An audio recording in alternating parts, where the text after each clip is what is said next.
I'm available 24/7 to help solve issues. Right. Call me 3 a.m. on a Sunday morning, I don't care.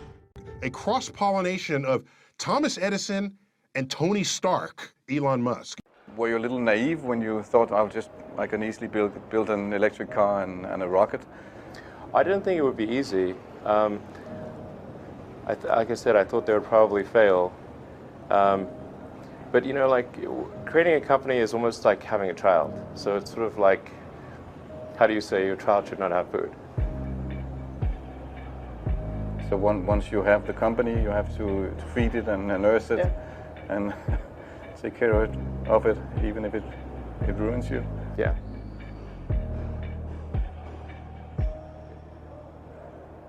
But suppose there were some tough times in 2008, end of 2008. How did you get through that period of crisis? Yeah. Can we just break for a second? Sure, of course. Yeah.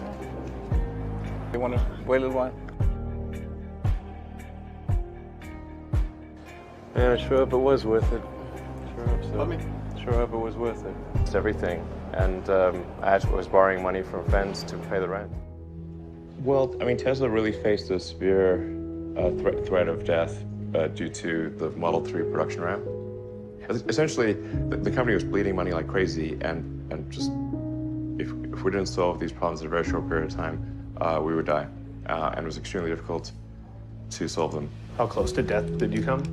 Within single-digit weeks. 22 hours a day, or like what? How many hours? Just working, so 7 days a week, sleeping in the factory. I worked everywhere I worked in the paint shop, general assembly, body shop. You ever worry about yourself imploding? Like it's just too much? Absolutely. No one should put this many hours into work. This is not good. People should not work this hard. They should not do this. It's very painful. Painful in what sense? It hurts my brain and my heart. Where do you come up with your best ideas? Are you on vacation, or are you kind of just like in the middle of the night you wake up and start drawing things down? Or you know, sounds really cliche, but like the shower is probably like you know, wake up and go to shower in the morning. And I think actually what's really happened is kind of stuff is percolated in the subconscious. Right. And it's not really occurring in the shower, but you're kind of getting the results of last night's, you know, computation, basically. Right. Whatever area that you get into, given that, you know, even if you're the best, there's always a chance of failure. So I think it's important that you really like whatever you're doing. If you don't like it, life is too short.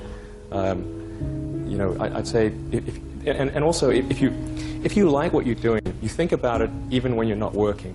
I mean, it's something that your mind is drawn to, and if you don't like it, you just really can't make it work, I think. When you had that third failure in a row, did you think, I need to pack this in? Never. Why not? I don't ever give up. I mean, I'd have to be dead or completely incapacitated. Starting a business, I'd say, number one is have a high pain threshold. That's it. There's a friend of mine who's got a good saying, which is that starting a company is like eating glass and staring into the abyss. Okay, that's generally what happens, because when you first start a company, there's lots of optimism and things are great, and then so happiness at first is high. Then you encounter all sorts of issues, and happiness will steadily decline, and then you'll go through a whole world of hurt. And then eventually, if you succeed, and in most cases you will not succeed, and Tesla almost didn't succeed, came very close to failure. Then if you succeed, then after a long time you will finally get back to happiness. I think too is you got to make sure that whatever you're doing is a great product or service. It has to be really great. And I go back to what I was saying earlier, where if you're a new company, I mean, unless it's like some new industry or new market that, if it's an untapped market, or then you have more ability to, the standard is lower for your product or service. But if you're entering anything where there's an existing marketplace against large entrenched competitors, then your product or service needs to be much better than theirs. It can't be a little bit better, because then you put yourself in the shoes of the consumer and they say, why would you buy it as a consumer? You're always going to buy the trusted brand unless there's a big difference. So a lot of times, you know, an entrepreneur will come up with something which is only slightly better. And it can't just be slightly better. It's got to be a lot better. Number 3, I'd say, is constantly seek criticism.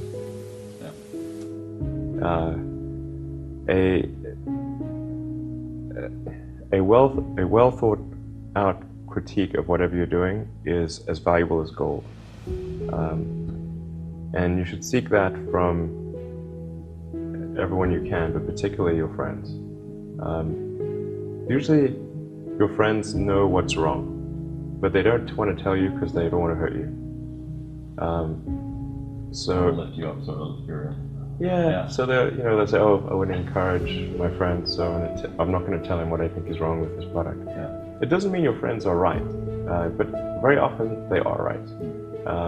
And you at least want to listen very carefully to what they say. And to everyone, if you're looking for, basically,